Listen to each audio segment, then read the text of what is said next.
His first flight around our solar system. Here's a picture of Mars. By the way, this is not a professional tape. As you can see, these pictures are in a picture album, and I've just got my camcorder out, and Wendell and I are flipping through the pictures. So this is not a produced tape for you to look at. So it'll probably never be on the market, but at least you get a chance to see some of these pictures. This is Mars just from a different direction with the sun very bright on it. Now, here is Mars, but here's one of these satellites. It's in orbit around Mars, made on Earth, unannounced, and is in orbit. This is the spring of 1976, and this device is in orbit around Mars. I don't know exactly who made it or who put it up there. Here's another one. This is Mars again, and here's the light panels, solar panels, and the satellite equipment in orbit around Mars again. This is a different one. This is a dust storm on Mars. Billy wanted to get close and try to take pictures of artifacts. You've all heard about some of the Sidonoplasma on Mars, about the face on Mars, that Richard Hoagland and other people have been looking into. Billy published a paper back in the 70s talking about that. There was a race of people lived on Mars. They had a terrible catastrophe about 186,000 years back. At the time, there was about 40 million people killed on Mars, and they're all gone now, of course. So there were societies there, and we will find quite a few remains of their civilization once we get up there. Here he's on board one of their large motherships. This is the side or the edge of a saucer that was parked inside as he was walking by it. Here's Jupiter. Here's the mothership in orbit. They're flying into it to go aboard. It was 17 miles high and about 10 miles in diameter. He spent 3 days on it. They went to different places in our galaxy to show him around. This was the craft that was right in front of them as they were flying into it. He took a picture of that one. Here, again, is back at Mars. These aren't in any particular order. Here's another object in orbit around Mars. And look, here's an American flag on it. So there's a couple of things that they put up there that the military's put up that we don't know about. This is a picture of Billy in a suit. He's on a prehistoric planet to see the dinosaurs. He's got a breathing apparatus on. This is a Pleiadian man, and they've stepped outside of the ship so he can see the animal life on this prehistoric world. Got his picture taken too. That's pretty good. This jumps back here to, remember the Apollo-Soyuz hookup, us and the Russians back in '76? Billy asked him if he could go up and watch it. They said, okay.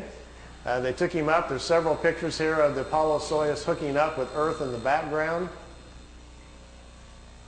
Some of the wildest pictures he's got. I mean, just look at the vantage point. The planet's in the background. How else would you get this picture unless you were up there at that particular vantage point? Not a lot of people have that in their photo albums, you know. You can imagine the people at NASA would crack up, you know, they'd probably find it a little hard to believe at first, but they don't have pictures like this.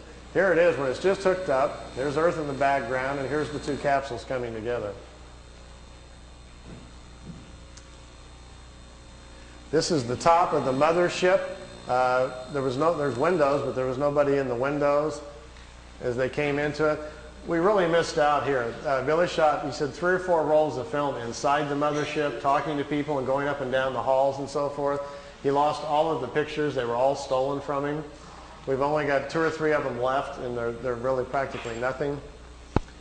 This is a prehistoric Earth. They're back in time. That's Earth in the background.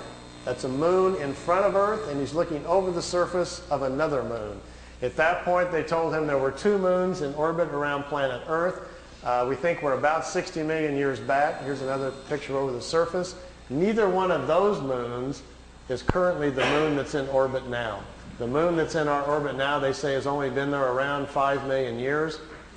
Look at this one. This is another piece of equipment in orbit around Mars, and it's huge. It's like a space station. And it's in orbit around the planet. It's also from Earth.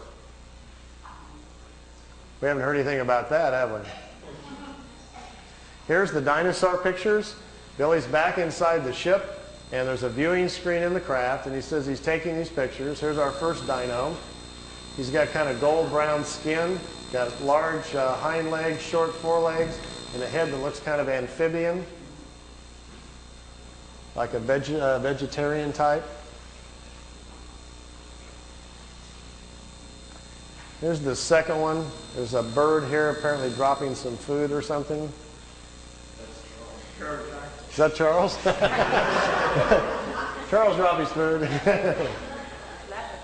This one's pretty hard to see. Here's the head of some sort of creature crashing through some bushes here. It's hard to tell. I know it's probably hard to see these anyway from back there, but just the idea that someone could actually go back in time just really gets my brain going. There's a bird. There's these eyes, some pretty nasty looking teeth. And the last picture after this one is the strangest of all. It's a plant that has an insect head. Billy calls it a plantum.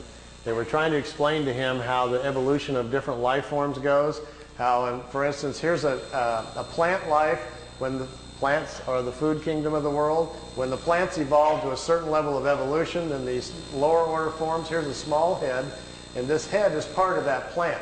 There's these two little eyes. It's an insect, the beginning of insect life on the planet when the food kingdom has evolved high enough.